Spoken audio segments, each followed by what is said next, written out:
A particle with a specific charge S is fired with a velocity v towards a wall at a distance d, perpendicular to the wall. What minimum magnetic field must exist in this region for the particle not to hit the wall? ठीक, तो ये एक wall हमें दी गई है, ये एक wall है और एक पार्टिकल को यहां से हमने क्या किया, प्रोजेक्ट किया। एक पार्टिकल को यहां से क्या किया, प्रोजेक्ट किया है।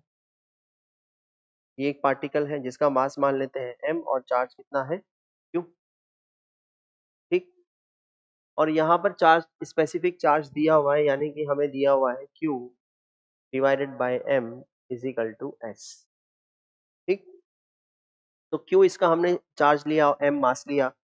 ये पार्टिकल जो है अगर स्ट्रेट लाइन में मूव करे तो इस वॉल को क्या कर देगा, हिट कर देगा।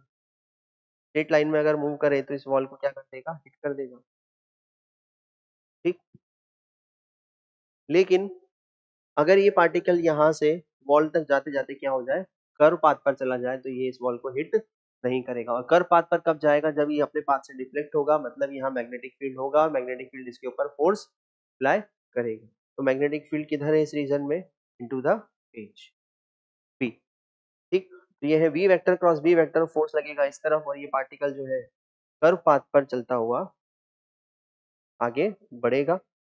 ठीक, ये पार्टिकल कर्व पाथ पर घूमता हुआ आगे बढ़ेगा क्योंकि V vector cross B vector force लगेगा ऊपर, और ये पार्टिकल जो है वो कर्व पाथ पर घूमता हुआ आगे बढ़ने वाला है।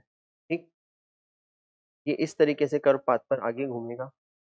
और अगर ये इस पॉइंट पर जाकर के वापस से इसकी वेलोसिटी क्या हो जाती है, परपेंडिकुलर हो जाती है। यहाँ पर वेलोसिटी क्या हो जाती है इसकी, इनिशियल वेलोसिटी की परपेंडिकुलर, यानी कि वॉल के पैरेलल। तो ये अब वॉल से नहीं टकराएगा, आगे जाकर के ये वापस से इस कर्व पाथ में घूमना शुरू करेगा। ठीक, तो इसकी अगर मैं रेडियस ऑफ कर्वेचर देखूं तो यही होगी, ये होगी कितनी, r।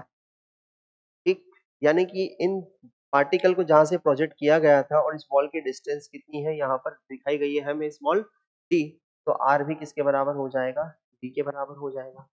ठीक, यानी कि ये सर्कुलर पाथ पर, जिस पर सर्कुलर पाथ पर घूम रहा है, उसका रेडियस किसके बराबर हो गया, d के बराबर हो जाए, तो ये पार्टिकल जो है इस वॉल से नहीं टकराएगा। बिल्कुल सिंपल सी बात है।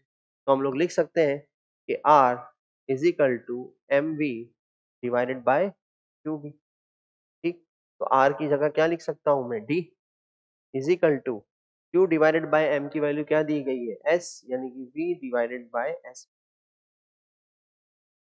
ठीक, तो D is equal to v divided by s भी यहाँ पर आ चुका है। हमसे पूछा क्या था, हमसे पूछा गया है मैग्नेटिक फील्ड कितना होगा। तो हम यहाँ पर लिख सकते हैं कि magnetic field B is equal to V divided by s d, और यही हमारा क्या होगा, आंसर होगा, V divided by s d. Option A correct option होगा।